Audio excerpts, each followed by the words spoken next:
Cole, Madison, some Lincoln bus drivers tell us they're glad to be receiving new training after problems with student behavior were causing them to feel unsafe. However, they say it wasn't an easy process to get here.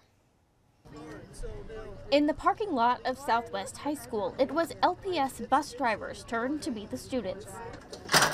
It was the second half of new trainings focused on student behaviors, working with kids with special needs and responding to emergencies. This is a new day. This is a new school year. Training former driver Jenny Belensky wishes she would have had last May after an incident that's left her with scars still on her arm.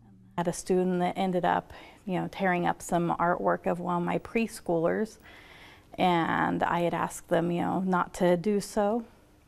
And the student became very agitated with me and tried to grab a hold of me and hit me that day.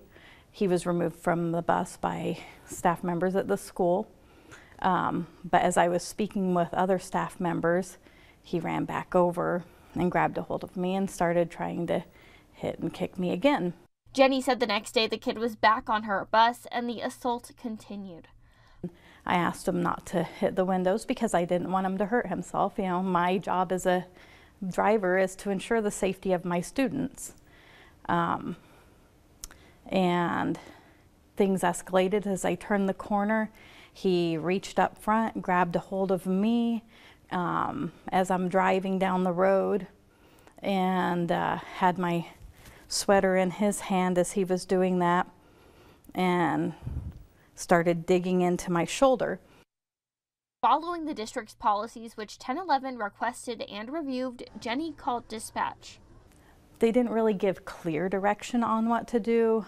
This incident and others, including a false alarm about a gun on a bus, are what led the Transportation Education Association to submit a grievance to the Lincoln Public School District, saying they didn't feel safe at work. It ranges from frustration and discouragement to, in some situations, you're terrified. Records 1011 requested show bus drivers reported 35 incidents in the last school year. In the 2021-2022 school year, they reported 52.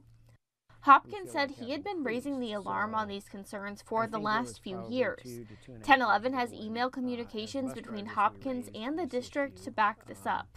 And we were seeking additional training so that we could better serve the students on the bus and also each other as we're on the bus and to keep us safe. Records of communication between Hopkins, the TEA, and school admin show between the initial request for more training in 2021 and this week's trainings, the district was making progress, though slowly. LPS Transportation Director Phil Skarupa said that's because training materials simply didn't exist for buses the way they do for school buildings. We've gone through and basically started from scratch and developed a standard response protocol that applies to a bus setting. But Skarupa also said he understands the need was there. We do door-to-door service for a lot of special needs students and students that have some challenges that we work with, and so we recognize that that is escalated. While Hopkins said it wasn't until the grievance was filed this May that concerns were fully addressed. I'm not saying this is the intention, but what I am saying is that we felt unsupported. I believe we were moving in that direction prior to any grievance being filed, yes. Now LPS and drivers are looking forward, and the grievance was dropped. There is training planned. We're grateful for that. LPS says this is just the beginning of improvements. They've added 3 full-time trainers who are currently undergoing even more classes about managing student behavior, with the goal of passing that information on to drivers, keeping the first and last classrooms of the day more safe. When I last spoke to one of the bus drivers we interviewed, he said the trainings this week were really great, and as long as the district continues to follow through on continuing that education, he and fellow bus drivers are optimistic.